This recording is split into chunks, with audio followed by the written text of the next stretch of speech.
Benicio y mi madre, Jacinta, me sonreían desde el otro lado de la sala de estar, sus rostros iluminados por la suave luz del atardecer que se filtraba por los ventanales de mi penthouse.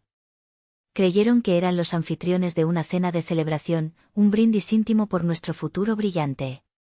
No tenían la menor idea de que, en realidad, eran los invitados de honor a su propia ejecución social. Y yo, Coria Armendariz, la mujer cuyo espíritu habían intentado demoler, estaba a punto de encender la mecha. Mi dedo pulgar trazó instintivamente la superficie fría y hexagonal de un portaminas de metal que descansaba sobre la mesa de centro de mármol. Era un Rotring 600, una reliquia de mi padre, un instrumento de precisión para un hombre de ideas precisas. Él había sido el único que, al mirarme, no veía a una hija a la que había que casar, sino a una constructora de sueños. Si él hubiera estado aquí, su sola presencia habría sido un escudo contra la falsedad. Pero no lo estaba, y su ausencia había dejado en mi vida una grieta estructural tan profunda, que estuve dispuesta a llenarla con cualquier material que se pareciera al amor, sin analizar primero su resistencia. Hace apenas 45 días, esa grieta parecía haberse sellado para siempre, rellenada con el mortero más brillante y prometedor.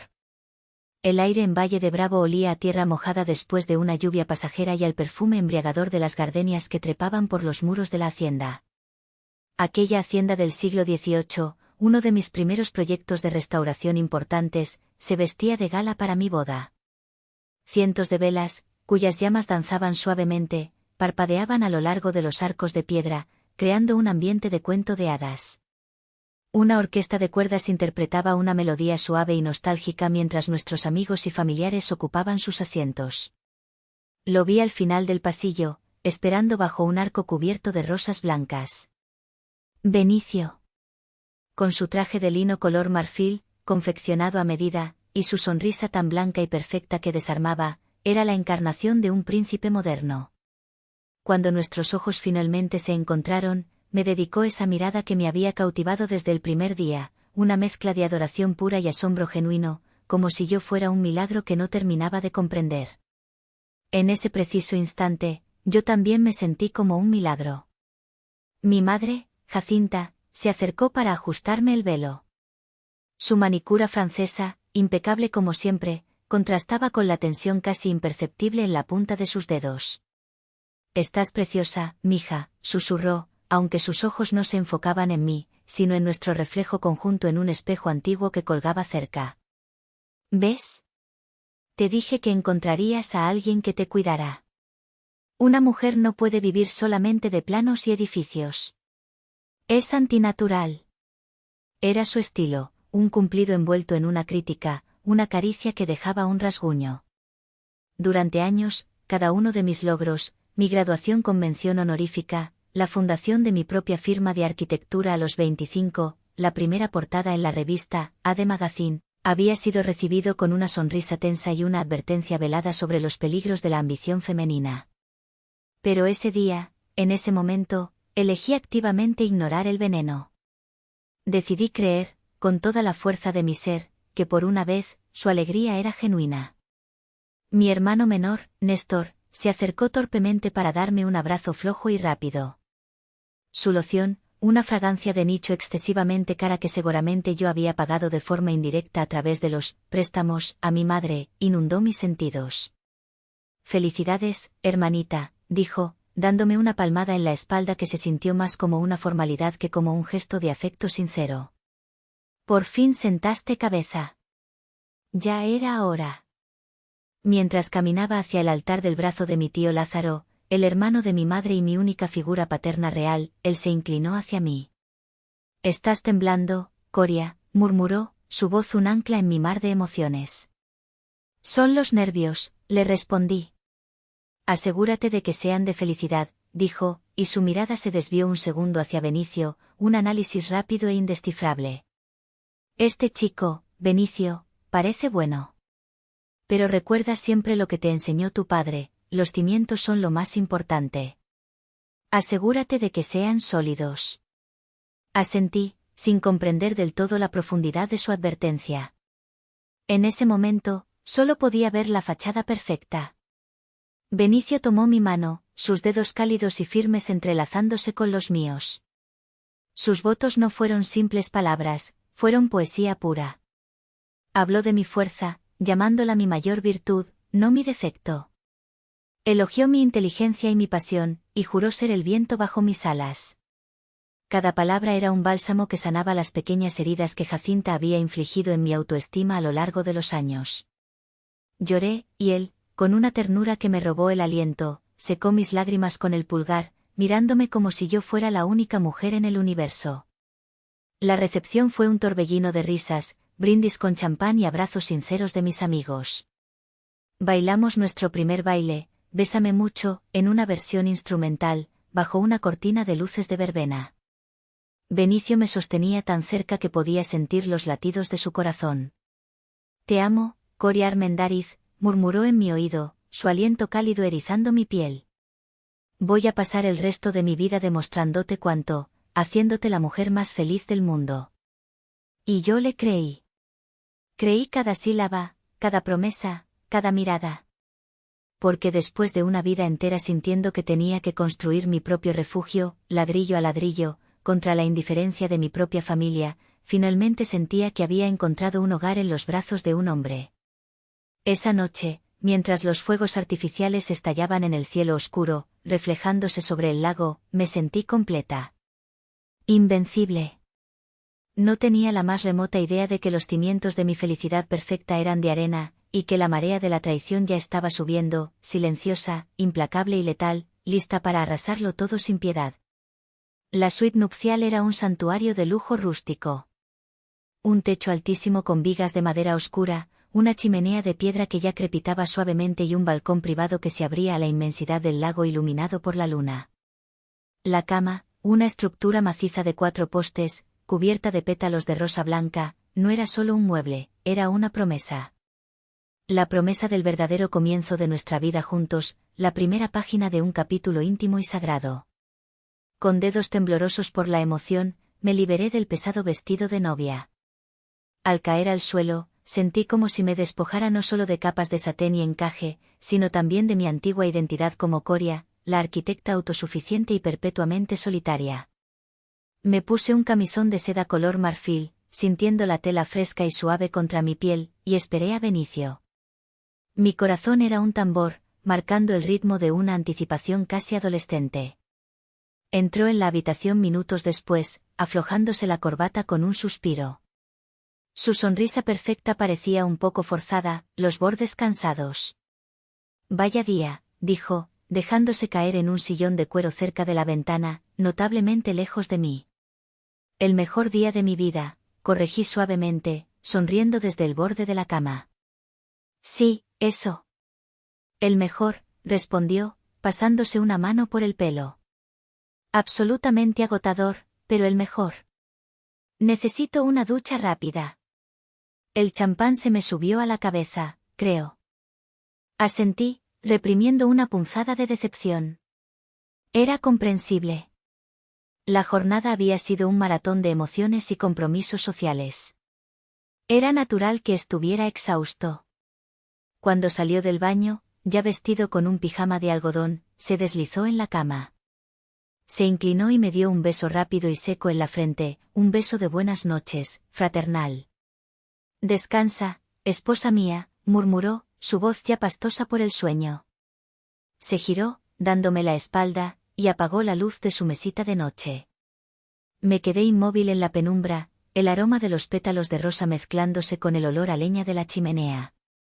El silencio era denso, casi palpable. Esperé, escuchando su respiración, esperando un movimiento, una caricia, una palabra susurrada en la oscuridad. 10 minutos se sintieron como una hora. 20, como una eternidad.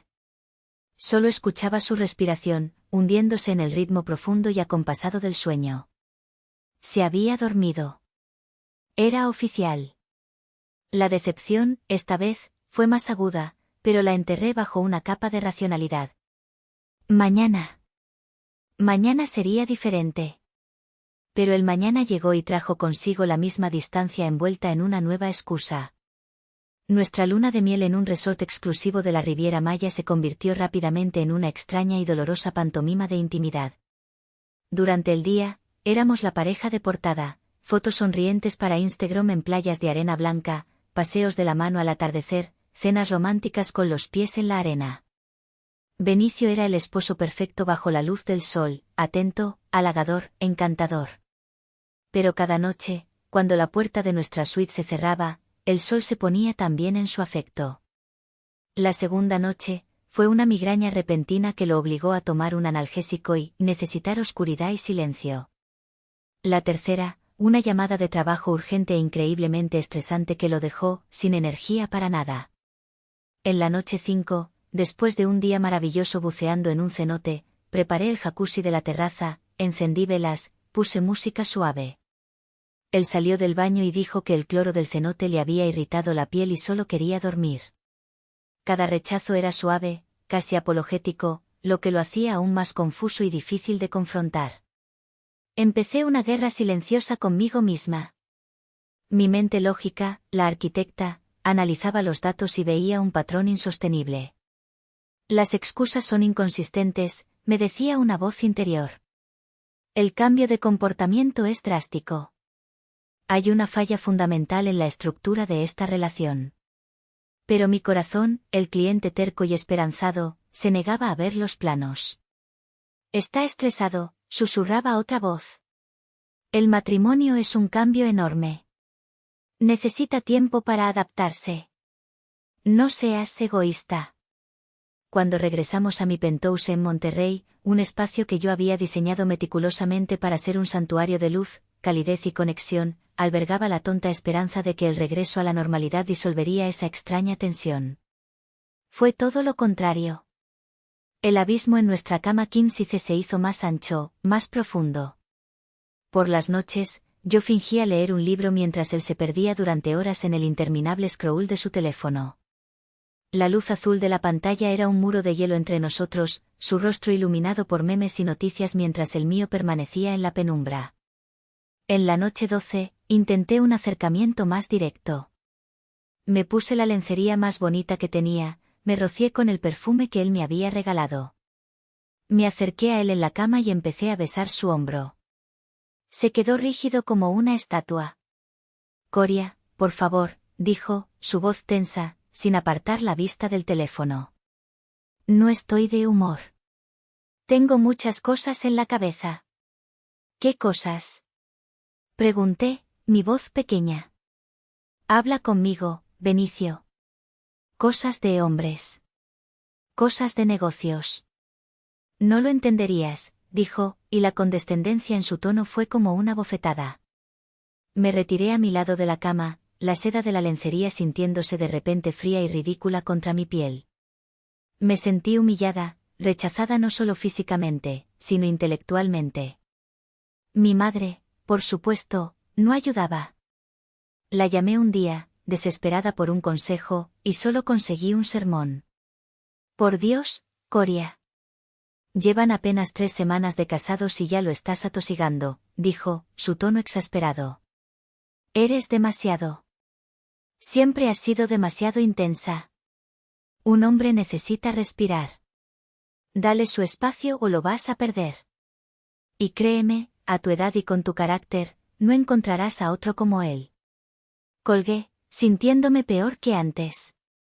Sus palabras eran un veneno experto, diseñado para hacer mella en mis inseguridades más profundas. ¿Era yo el problema? ¿Mi fuerza, mi éxito, mi intensidad? En la noche 25, la ansiedad se había convertido en mi compañera constante. Apenas dormía.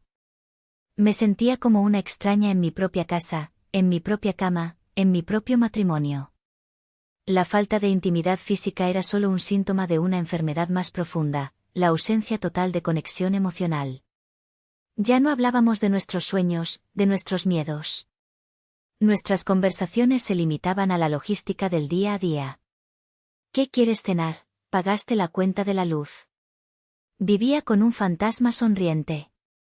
Un hombre cuyo cuerpo ocupaba el espacio a mi lado, pero cuya alma estaba a miles de kilómetros de distancia.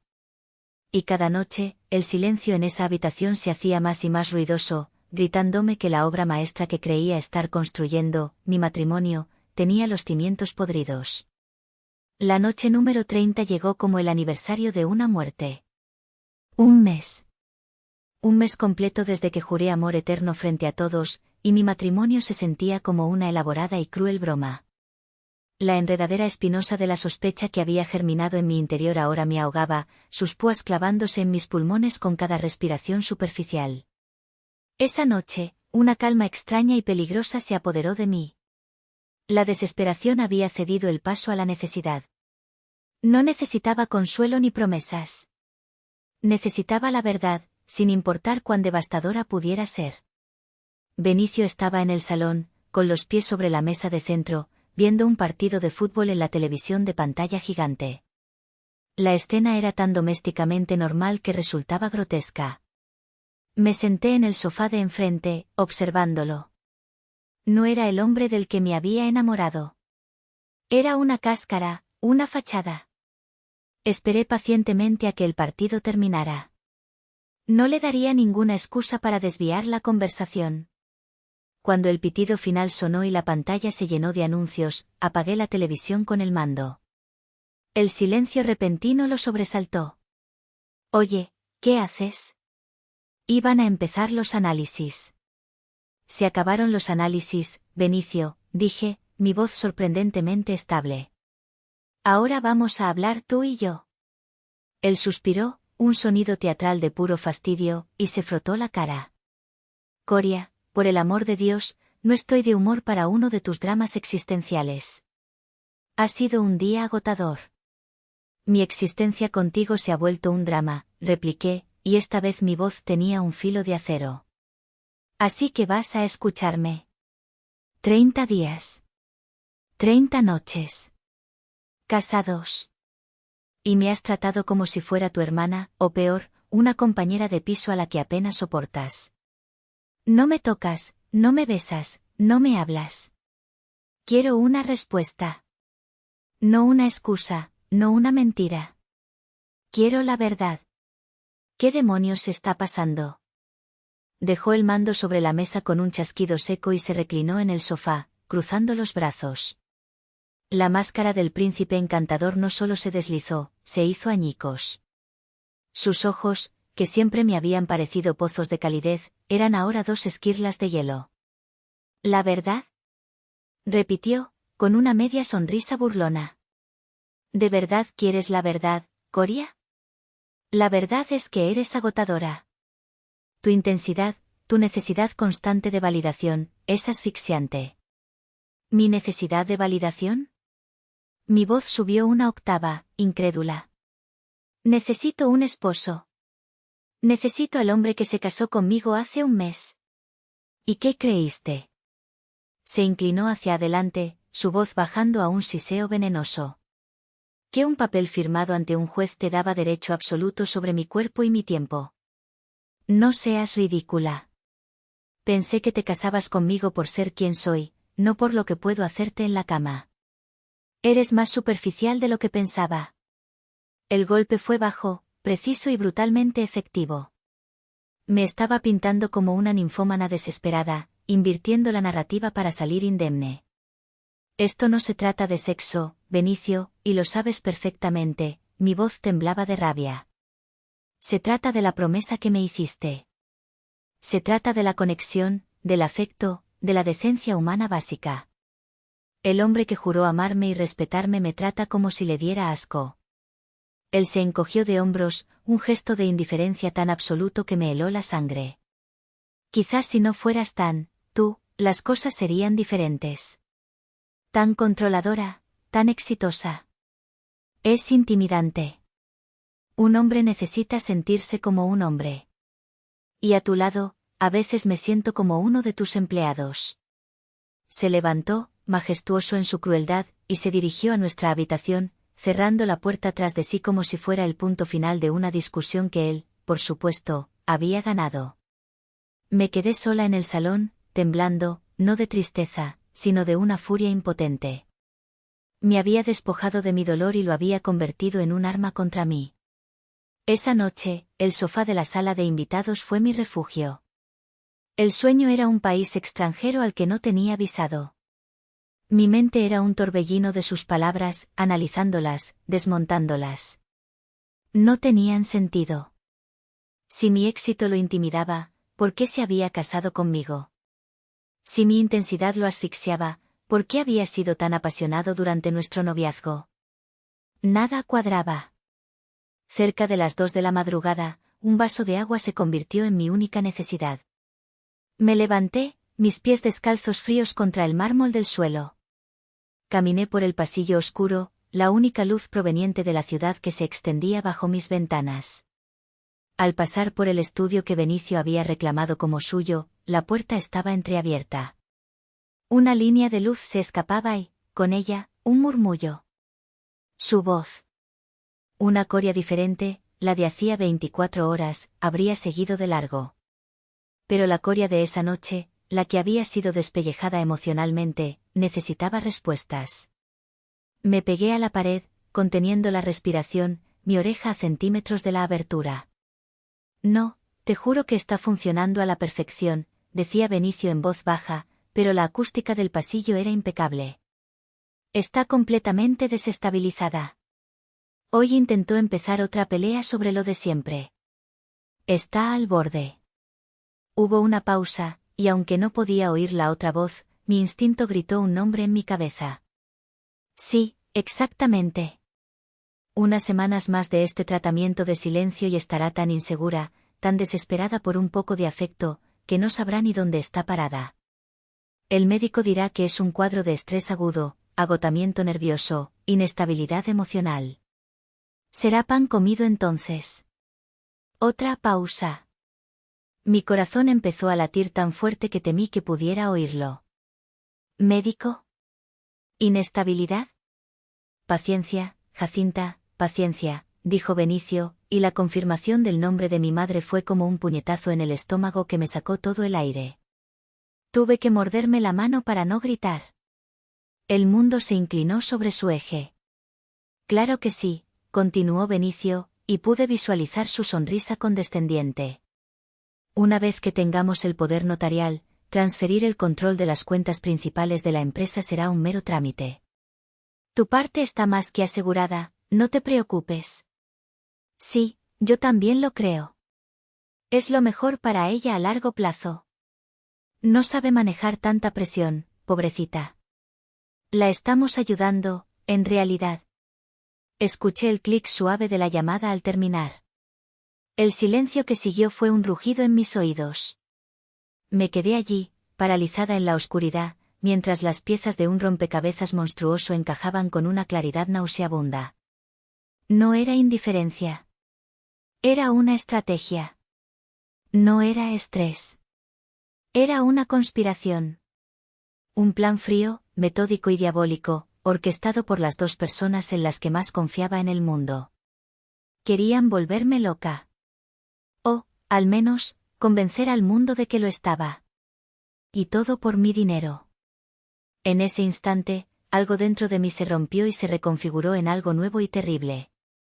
El dolor de un corazón roto fue instantáneamente reemplazado por la precisión helada de un bisturí. Las lágrimas se evaporaron. El temblor de mis manos cesó. Me di la vuelta, regresé a la habitación de invitados y me metí en la cama. Me quedé mirando el techo, inmóvil, mientras mi mente, mi cerebro de arquitecta, se encendía. Dejé de pensar en el amor y la traición, y empecé a diseñar. A diseñar una contraofensiva. A diseñar la demolición controlada y espectacular de sus vidas. El amanecer del día 31 me encontró despierta. No había dormido.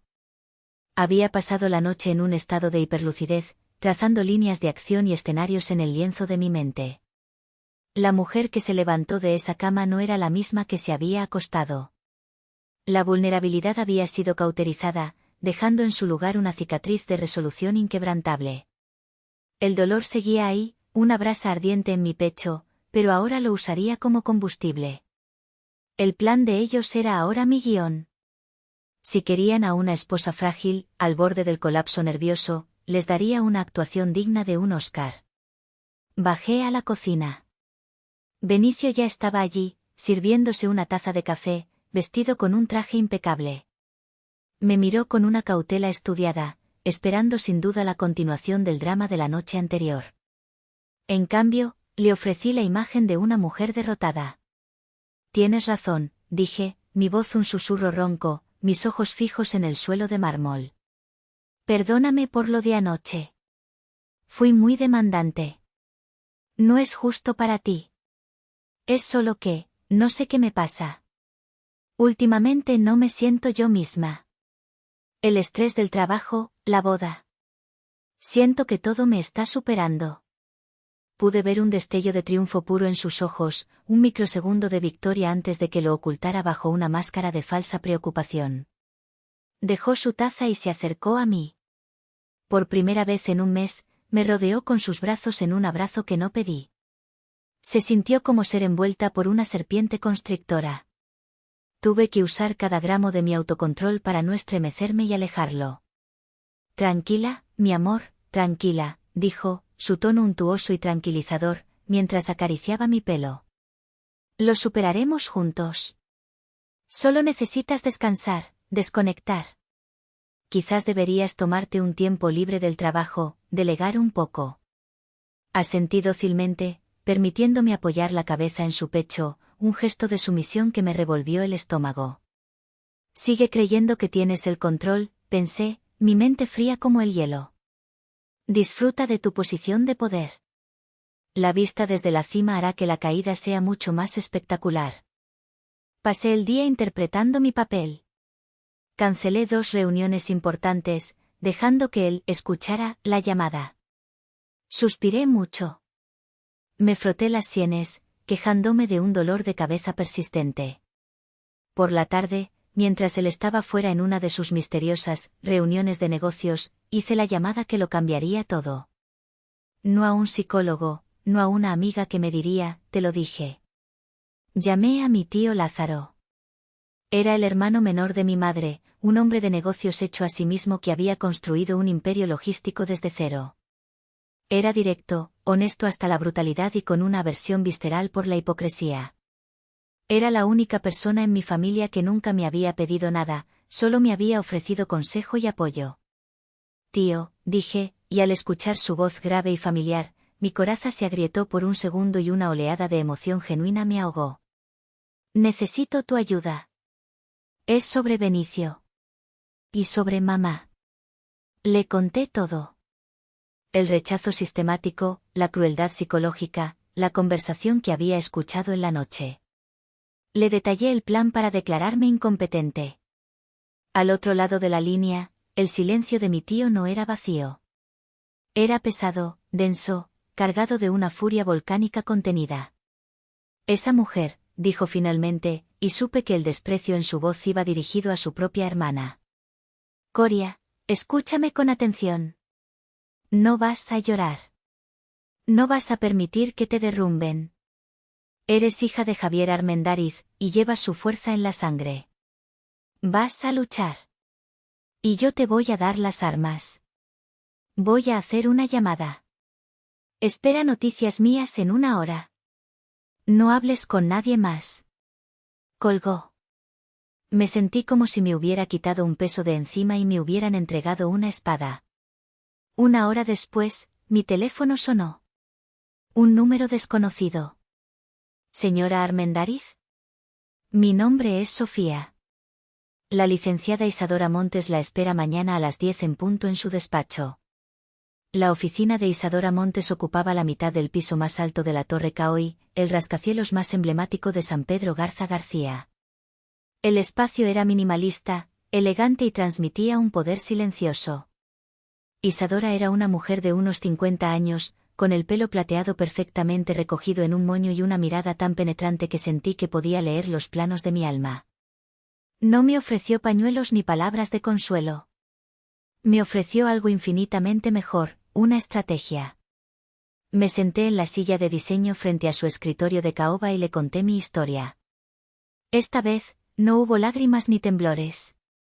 Expuse los hechos con la precisión de un arquitecto presentando un proyecto, detallando la cronología, las conversaciones, las sospechas. Ella escuchaba sin interrumpir, sus dedos entrelazados sobre la mesa, asintiendo de vez en cuando. Cuando terminé, se quedó en silencio por un largo minuto, observándome. La crueldad de su plan es, paradójicamente, su mayor debilidad, dijo finalmente, su voz era tranquila pero resonaba con autoridad. Se basa en la premisa de que usted es emocionalmente frágil. Subestiman su inteligencia y su resiliencia. Vamos a usar esa subestimación en su contra. Pero la palabra de usted contra la de ellos no es suficiente. Necesitamos pruebas irrefutables. Algo que no puedan negar ni desestimar. ¿Su casa tiene algún sistema de seguridad? Una sonrisa lenta y fría, la primera sonrisa genuina en semanas, se dibujó en mi rostro. Sí, dije, inclinándome hacia adelante. Yo misma lo diseñé.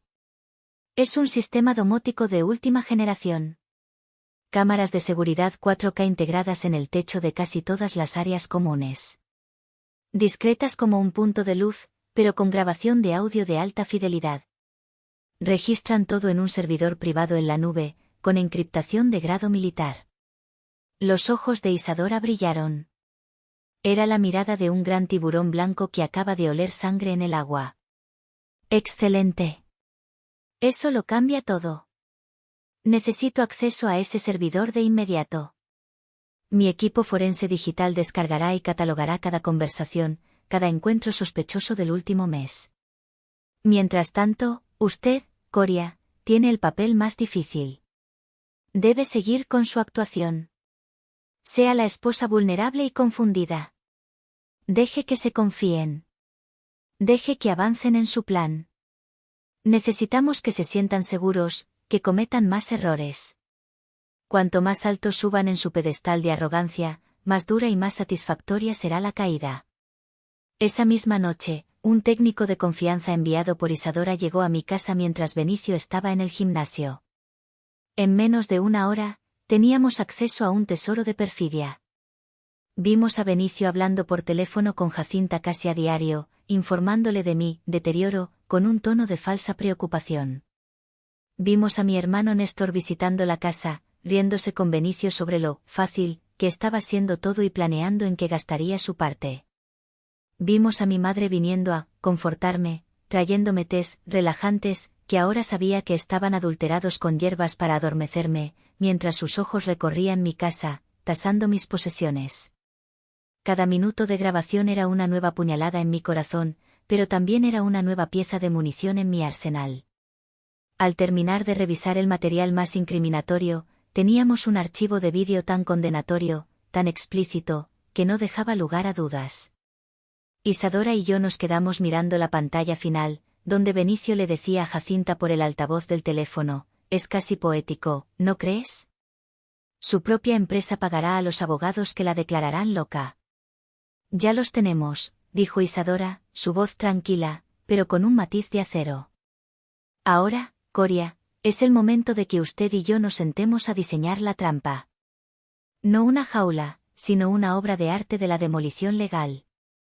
Pasaron 2 semanas más. 2 semanas en las que viví dentro de una niebla de engaño, convirtiéndome en la actriz más consumada que jamás había imaginado ser.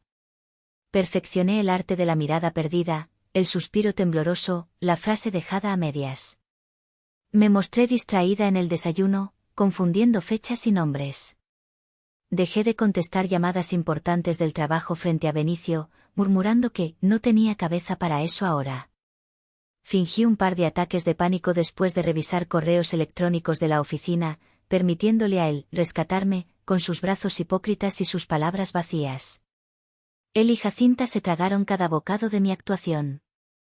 Intercambiaban miradas de suficiencia por encima de mi cabeza, creyendo que su presa estaba finalmente debilitada, su espíritu fracturado y listo para el golpe de gracia. La condescendencia en sus voces cuando me hablaban era casi palpable. Me trataban como a una niña, una muñeca de porcelana a punto de romperse. El momento de activar la trampa llegó una tarde de martes. Con una voz deliberadamente temblorosa que había practicado hasta la perfección, llamé a Benicio al trabajo. Cariño, creo que mamá tiene razón. No puedo seguir así. La empresa, las cuentas, los empleados, es demasiado. Me siento abrumada. Necesito vuestra ayuda de verdad. Luego, llamé a mi madre, repitiendo el mismo discurso. Mamá, tenías razón desde el principio. Soy un desastre. Necesito que tú y Benicio me ayuden a poner las cosas en orden. No puedo sola. Propuse una cena íntima en el Penthouse ese viernes por la noche. Para hablar del futuro, les dije con una vulnerabilidad estudiada. Y tengo una sorpresa. Quiero presentarles formalmente a Benicio a una persona muy importante, un posible socio con el que he estado en contacto. Necesito vuestra opinión. La carnada era doble y era irresistible. La idea de consolidar su control sobre mis finanzas y, al mismo tiempo, la oportunidad de ampliar su influencia a través de mis contactos comerciales, era el cebo perfecto para su avaricia. Aceptaron con una rapidez casi indecente. El viernes por la noche, la atmósfera en el apartamento era eléctrica, cargada de una tensión que solo yo parecía percibir. Me moví por la cocina, supervisando los últimos detalles del catering, mi calma exterior una fortaleza de hielo que ocultaba el huracán furioso que rugía en mi interior. Elegí mi atuendo con el cuidado de un general eligiendo su armadura, un vestido de seda de un rojo intenso, el color del poder y la sangre, no del victimismo. Benicio, Jacinta y Néstor llegaron juntos, un triunvirato de falsa preocupación. Mija, qué bueno que has entrado en razón y has decidido apoyarte en nosotros, dijo Jacinta, dándome un abrazo que se sintió como el de una araña tejiendo su tela. Solo queremos lo mejor para ti. Claro, Coria. Para eso está la familia, para ayudarse en las malas, añadió Néstor, dirigiéndose directamente al bar para servirse un whisky doble de mi reserva privada, sin siquiera preguntar. Benicio me tomó de la mano, su tacto ahora repulsivo. Estoy tan orgulloso de ti por haber pedido ayuda. Es el paso más valiente y difícil. Te prometo que todo va a estar bien. La hipocresía era tan densa que casi podía cortarse con un cuchillo. Le serví una copa de vino, observando cómo sus ojos brillaban con anticipación. Y justo cuando empezaban a relajarse, a sentirse dueños de la situación, el timbre sonó. El primer giro de la noche, el primer acto de mi obra, estaba a punto de comenzar. Ah, debe de ser mi invitado, anuncié con una sonrisa serena. Les va a encantar. Benicio y Jacinta se pusieron en pie, sus rostros transformándose en una expresión de profesionalidad y encanto. Esperaban a un colega mío, alguien de mi edad, alguien a quien pudieran impresionar y, eventualmente, manipular para sus propios fines. Abrí la puerta. En el umbral no estaba un joven arquitecto o un cliente prometedor. Estaban dos hombres. Mi tío Lázaro, con su imponente presencia y su expresión seria, y a su lado, don Eladio Vargas. El cambio en la atmósfera de la sala fue instantáneo y dramático. La sonrisa ensayada de Benicio se congeló en sus labios. La compostura de Jacinta se resquebrajó, sus ojos se abrieron de par en par con una mezcla de pánico y avaricia descontrolada. Don Eladio no era un simple empresario. Era un titán de la industria de la construcción en todo el norte de México, una leyenda. Un hombre al que mi padre había respetado profundamente y con quien mi madre y Benicio llevaban meses, literalmente meses, intentando conseguir una reunión para financiar uno de los delirantes proyectos de Néstor, sin el más mínimo éxito. Don Eladio, tío Lázaro, qué inmenso placer tenerlos en mi casa, dije, mi voz clara y firme, asumiendo el control de la escena. Coria, querida, dijo don Eladio, su voz un estruendo grave y cálido, mientras me daba un abrazo paternal que se sintió como el único gesto sincero en meses. Tu padre estaría tan orgulloso. Lázaro me ha contado maravillas de tu nuevo esposo. Tenía que conocer al hombre que conquistó a la hija de Javier. Jacinta y Benicio se apresuraron a saludarlo, casi tropezando, tartamudeando cumplidos y frases hechas. La dinámica de poder en la sala había girado 180 grados. Ellos ya no eran los salvadores cuidando de la heredera inestable.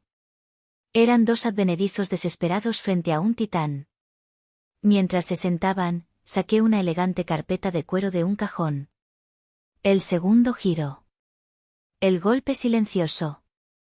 Antes de que empecemos a cenar y a hablar de posibles negocios, dije, mi tono ligero y casual, como si fuera lo más normal del mundo, y ya que don Eladio está aquí y podrían surgir ideas millonarias, mi abogada me recomendó que todos firmáramos un pequeño acuerdo de confidencialidad. Ya saben, para proteger la propiedad intelectual. Un simple protocolo estándar en estos círculos. Puse los documentos y una pluma Montblanc frente a Benicio y Jacinta. Eran varias páginas, densas, llenas de jerga legal diseñada para aburrir y disuadir una lectura detallada. En su afán por parecer profesionales, experimentados y competentes ante don Eladio, y asumiendo que era una simple formalidad para impresionar, apenas le echaron un vistazo. Benicio firmó con un floreo arrogante, como si firmara autógrafos. Jacinta, después de una breve duda, lo siguió, no queriendo parecer menos importante. Sonreí internamente. Acababan de firmar su sentencia de muerte financiera.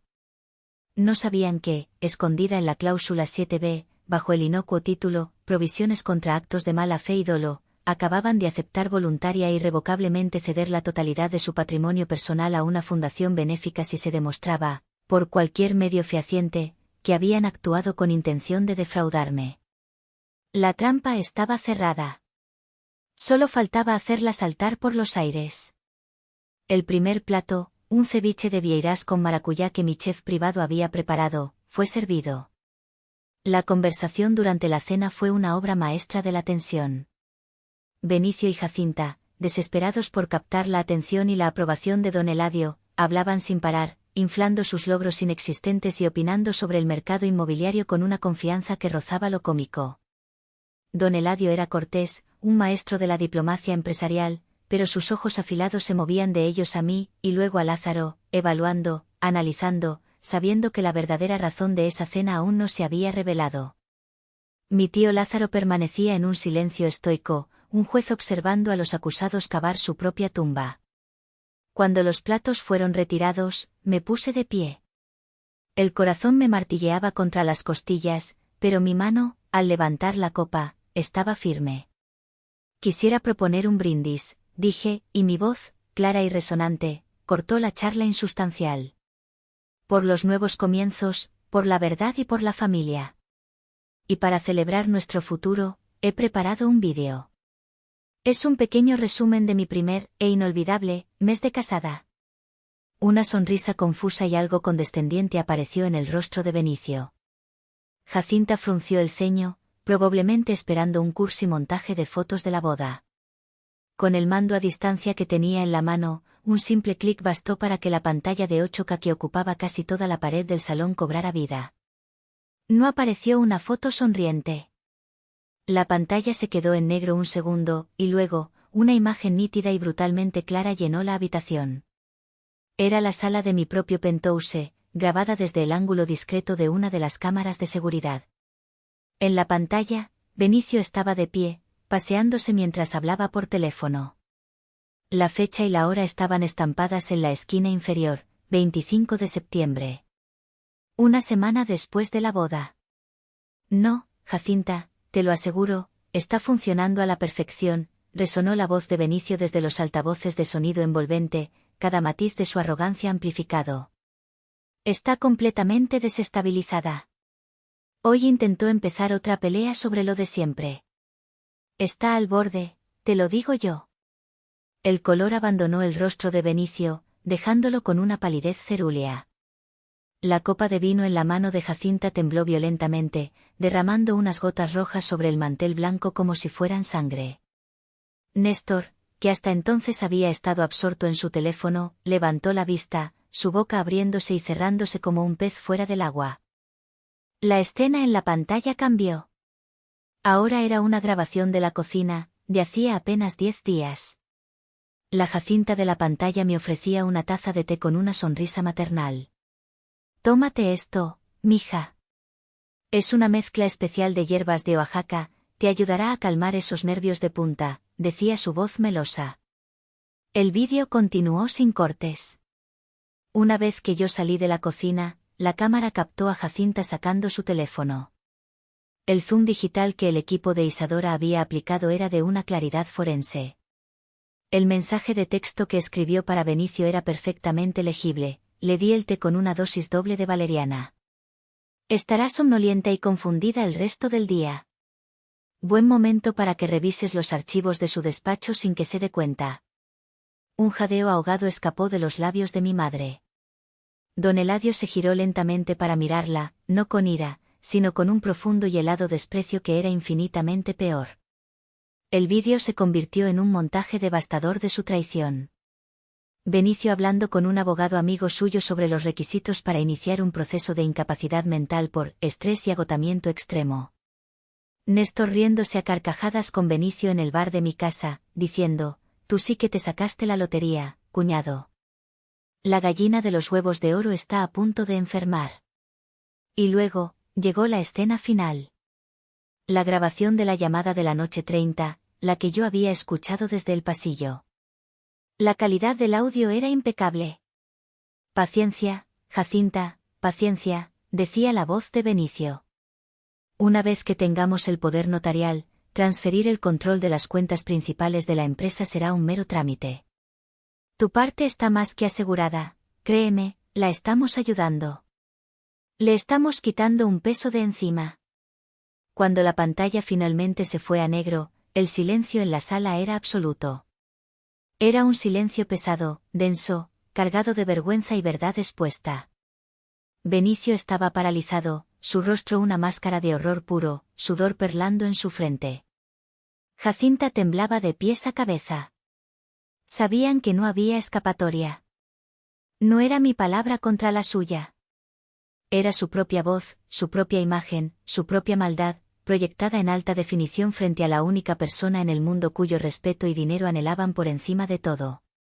Es un montaje», balbuceó Jacinta, su voz un hilo tembloroso, aferrándose a la última y más patética de las mentiras.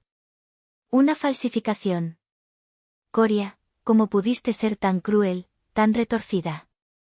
En ese preciso momento, como si hubiera sido invocado por la palabra «cruel», el timbre sonó de nuevo. Me disculpé con una calma que me sorprendió a mí misma y fui a abrir la puerta. Era la licenciada Isadora Montes, impecable en su traje sastre color grafito, con un maletín de cuero en la mano. Su llegada fue el punto final, la confirmación de que esto no era un arrebato emocional, sino una operación quirúrgica. Entró en la sala y su presencia llenó el espacio de una autoridad gélida e innegable. «No es un montaje, señora», dijo Isadora, su voz cortando el silencio. «Tenemos certificación notarial de la autenticidad y la cadena de custodia de cada uno de estos archivos. En el ámbito legal, no se llaman montajes. Se llaman pruebas. Y son la base sólida para una demanda penal por conspiración para cometer fraude, administración de sustancias sin consentimiento y tentativa de despojo». Benicio finalmente reaccionó, poniéndose de pie de un salto. «No puedes probar nada. Es mi esposa. Son conversaciones privadas dentro de mi casa». «Eran conversaciones privadas en casa de mi cliente», le corrigió Isadora con frialdad. «Y ahora son la prueba en un caso que sería muy público. Pero no se preocupen, mi cliente, en su infinita generosidad, les ofrece una alternativa a la prisión». Isadora se acercó a la mesa de centro, su mirada fija en ellos. «Pero antes de discutir esa alternativa», continuó, y su mirada se desvió hacia el documento que ellos habían firmado tan despreocupadamente antes, «permítanme recordarles las obligaciones que han contraído voluntariamente esta noche». Sus ojos se posaron en Benicio y Jacinta, fríos y absolutamente victoriosos. La cláusula 7b de su pequeño acuerdo de confidencialidad.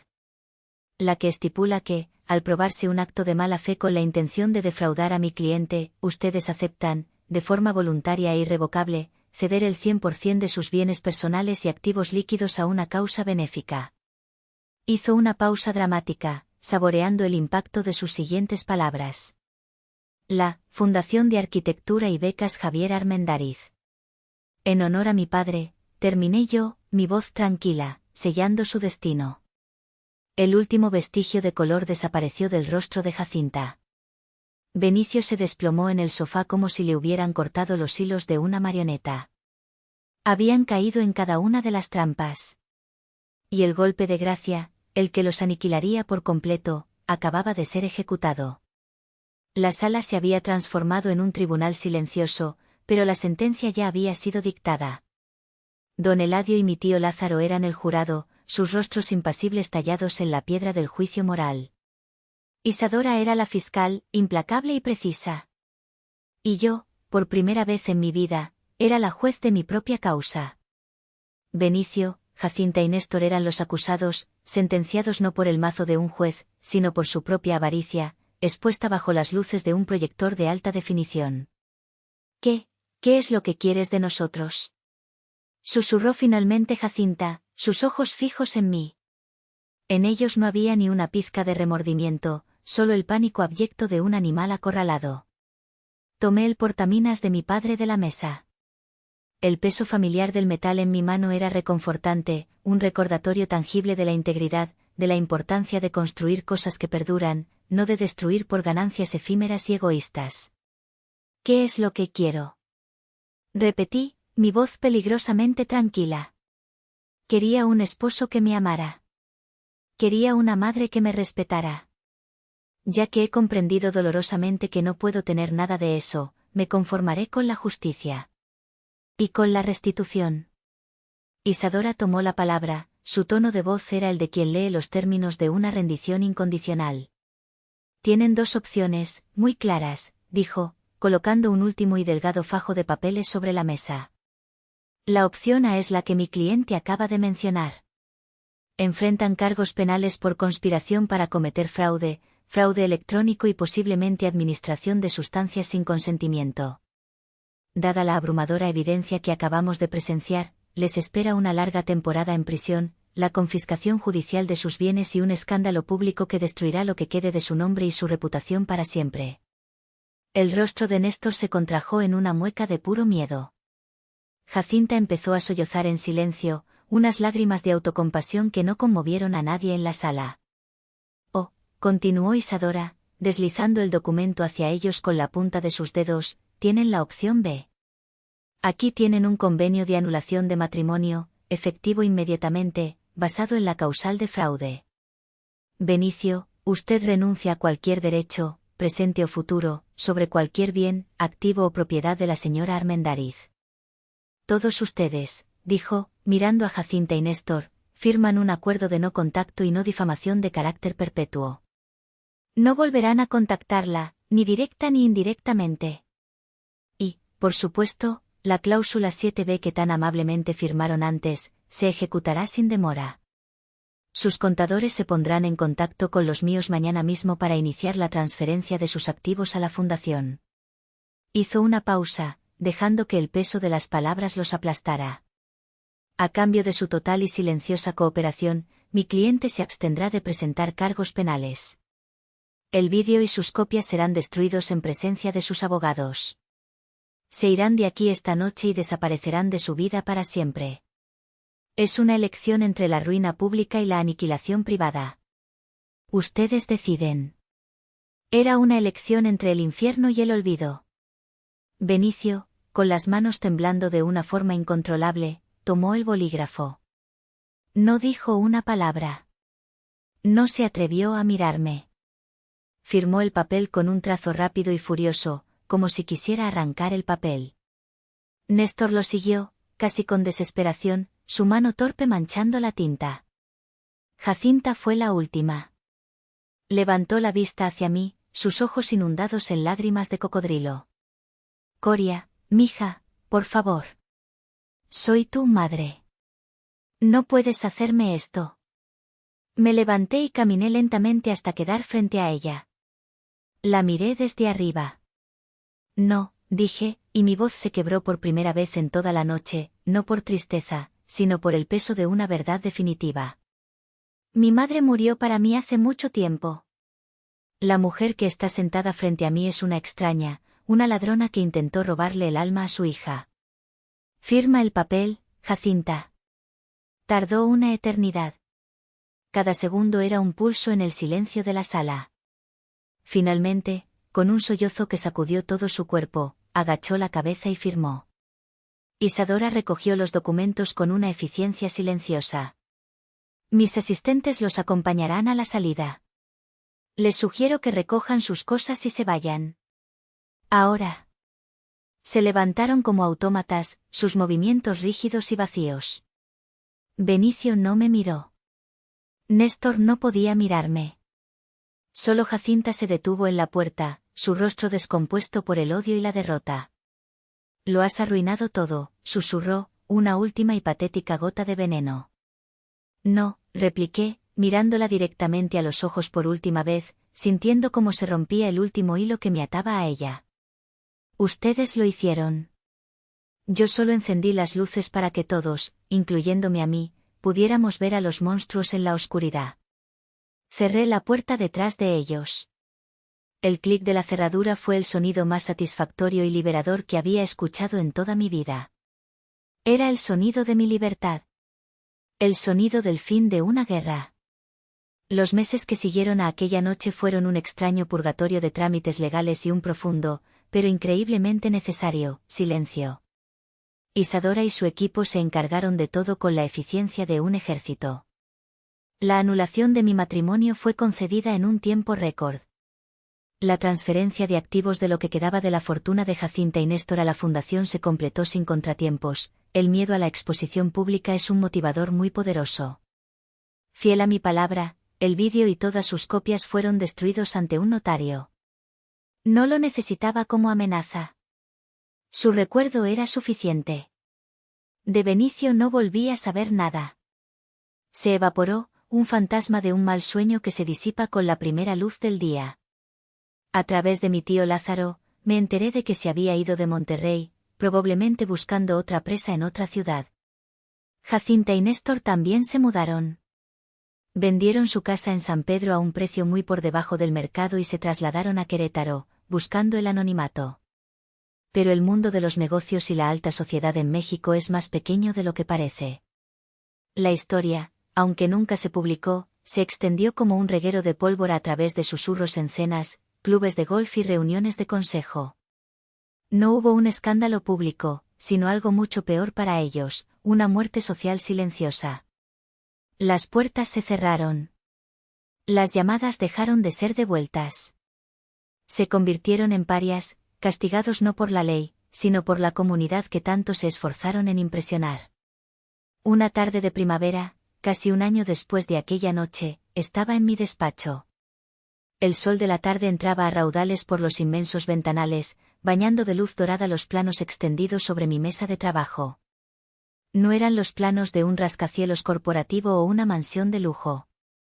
Eran los planos del primer proyecto financiado íntegramente por la Fundación de Arquitectura y Becas Javier Armendáriz, un centro comunitario y una escuela de oficios en un barrio de bajos recursos de la periferia de la ciudad. Sostenía el viejo portaminas de mi padre. Ya no lo sentía como un ancla en medio de una tormenta, sino como lo que siempre fue, una herramienta. Una herramienta para crear, para construir, para trazar líneas que se convertirían en espacios reales que podrían cambiar vidas.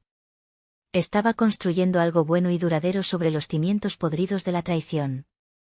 La grieta en mi vida, esa que había intentado rellenar desesperadamente con el amor falso de Benicio y la aprobación inexistente de Jacinta, seguía allí. Me di cuenta de que esas grietas nunca desaparecen del todo. Pero ya no era un vacío oscuro que amenazaba con tragarme. La estaba llenando yo misma, con mi trabajo, con mi propósito, con la amistad sincera de la gente que me rodeaba y con el amor tranquilo y firme de mi tío Lázaro. La estaba llenando con mi propia fuerza. Miré por la ventana, hacia las majestuosas montañas que custodian Monterrey, el cerro de la Silla recortándose contra el cielo azul. Me sentí en paz. No era una paz eufórica y despreocupada, sino una paz más profunda, más sólida, más real. La paz de quien ha caminado por el fuego y ha salido al otro lado, no ilesa, pero sí más fuerte, más sabia. La paz de saber exactamente quién eres y lo que vales, sin necesitar la validación de nadie más. Había perdido una madre y un hermano, sí, pero en el proceso me había encontrado a mí misma. Y ese intercambio, finalmente lo entendí, había sido una ganancia. Y ahora, les pregunto a ustedes, los que han escuchado mi historia hasta el final. Me liberé de mis verdugos, pero en el proceso, tuve que amputar una parte de mi propia familia. Hice lo correcto al buscar justicia sin importar el costo, o hay traiciones que, por venir de tu propia sangre, ¿Deberían morir en el silencio del dolor privado? Déjenme saber qué piensan en los comentarios.